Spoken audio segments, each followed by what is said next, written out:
Hi everyone.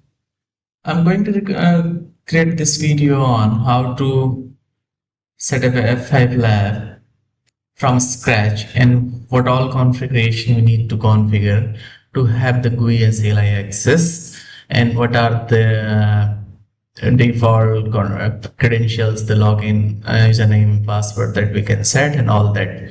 So it's like a scratch build I'm going to do and going to spin up one instance. So let me quickly give you a brief about the setup that I'm going to set up here. One, I'll have a two F5 devices configured in HA. I'll start with the one first. And this is one of the box I'm going to configure and with 3 to 4 interfaces. One management interface and the another internal which will be towards the server farm, and the third one is external facing, and the fourth one is for HA. Okay, so I'll initially focus on one device configuration, and similarly we can follow the suit to configure the secondary device as well. And this is the overall connectivity going to be in a future. So what I'm going to have, once I'll have both devices set up, enable LTM provisioning, all that done with LTM and ASM and everything, then I'll have one computer to manage all this setup in a normal any corporate perspective, and then I am going to have the legitimate users who will access the application. This is the traffic will is marked as a green channel, and the another are the bad actors here, which is marked as the orange amber here. So then all the traffic will land into the virtual server, and the ASM, how the ASM will process and everything in detail. So for now, I'm going to start with the one device configuration, having 2-3 interfaces, or we can have the HA configuration and everything as well. So this is a diagram for our reference to how to start with. All right, and with that, so what I'm going to cover is, this is for TMOS configuration. So this is the default for CLI. We have a root and default password as a default, and for the GUI admin. Okay, so now I'm going to take you in my VMware workstation, where I have one instance created for my F5 lab. Okay, so I have this instance just created, no configuration yet. Okay, even I have not powered on, so I open this with the very minimal configuration, 4 GB RAM and 2 core processor and the default hard disk and all, with 4 network adapter, and that's it. So now I'm going to turn on this, power on this VM instance. Okay, and then I'll show you how to start with the initial configuration with the big IP, how you would do this. And this is how we do in case of any corporate device setup as well. It's just, this is running in my virtual lab,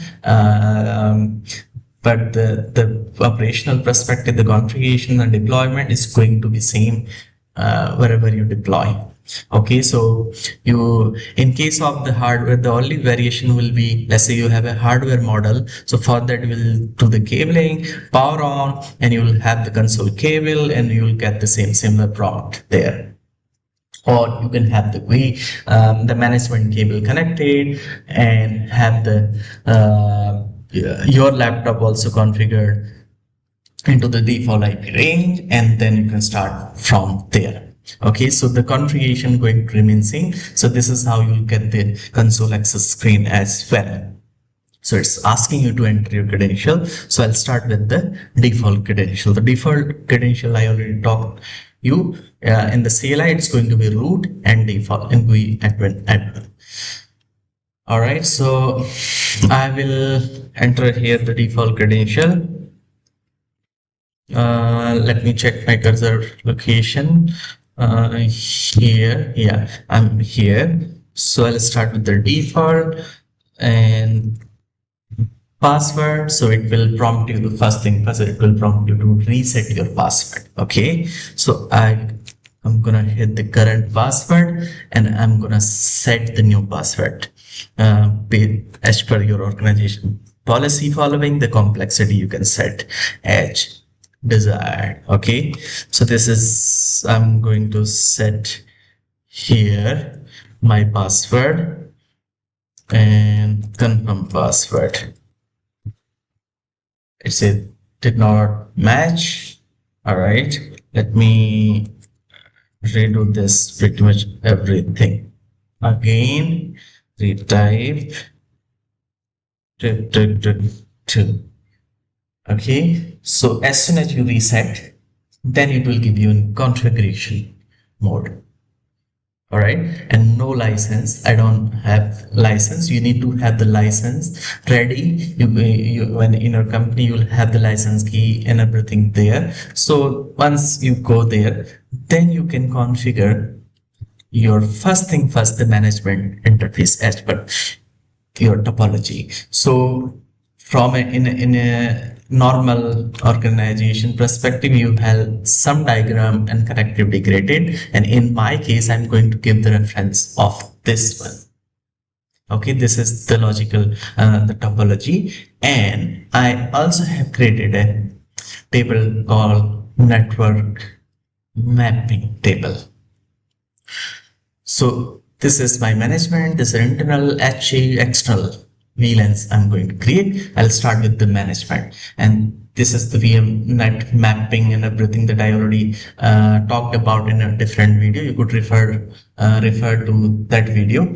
So this information I need here to configure and to get the management access. Here I'll mark this yellow. This is the scope for this. All right, so I have this subnet 1.0 10.0/24 and .5 IP address I'm going to configure in this. All right, let me go back here. So what do you need to do here? I'm going to, 1 second. Yeah, so first thing first, you just need to type in here configure command. Okay, it will give you this utility, configuration utility. Next, IP4 or 6, I'll say IP4, and the default, it will give you all your default one IP address here. So are you going to proceed with this one or no? I'll say no. I'll configure my IP address here. All right, so what IP address I'll configure as per my topology in the table here. 192.168.10.5. So 192.168.10.5. This is my password. Sorry, IP. Okay, then mask 24. Okay, do you want to keep the default route this? No, I'll configure my default route. All right, management system address, say yes. This, so 192.168.10.5, this is the IP address we have configured. Let me redo one more time. So it's giving, this is the default, yes. I'll say yes, yes. Let me, I think I skipped the default part. Automatically configure, no. I'll say 10.5, that's my IP address. That's the default subnet for it. Do you want to create a default route? I'll say yes. What will be the default route? 10.1. Okay, that's it. Say yes. I'm done with it. So this part done. Okay, now you have this configuration. So second thing, in a corporate scenario, you may not need to do any further, but here I'm creating this in a VMware workstation. So I'll have to do that NIC and VMnet mapping here as well. So that I explain how we need to do. So I need to go in a VMnet editor. I have to create a VMnet there and the mode set it net, and that mode and that VMnet I'll call in the setting in the instance here, VM instance settings. I'll go. So I'll pick the adapter where this management interface is configured. So how I'll get to know? I can check it here quickly. Okay. So I'll go on demos. I'll hit list net interface. Okay, management. So which is the management? So this is my management interface, and the ending MAC address is 3A9C. So this MAC address I need to locate under the instance setting. All right, I'll pull up that instance setting one more time on the screen here.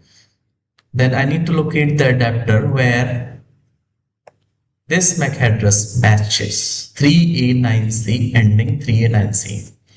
I can navigate each of that 3A9C. Oh, okay, so luckily if the first one I open, it's matching. All right, so this is the adapter I need to put in the VMnet mapping as per this table. All right, so VMnet 8 I did the location for. So what I just need to do, I just need to put this one in VMnet 8. That's it. As soon as I do it, then I should get the reachability to this what this called this instance from my laptop. Okay, once that is done, then I'll get a access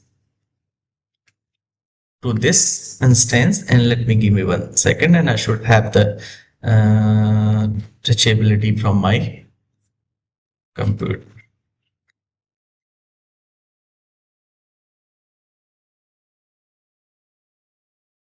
See, I got and here, and with that, as I can ping it, then I should able to take the HTTPS from my laptop as well.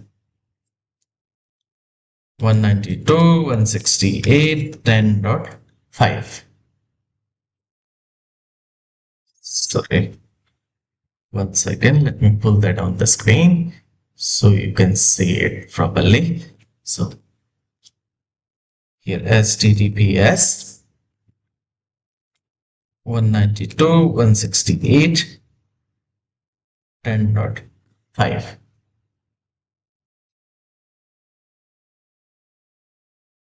Okay, now I have this configured. I can log in here with admin, and this password will be the password I set it in the CLI. Okay, and then it will prompt me to change it again here. All right, so I need to set this. So, and one more logic here. In the CLI, I set the password again. Okay, I log in using root, all right, with the default password, and then it prompted me to change the password. So I changed the password for the root. So the password that I use for the root, the new password, that password I use here, the same password I use here to log in the GUI as a first time as well. All right, just follow this point. So the password for the root in the CLI I set, The same password will be used here.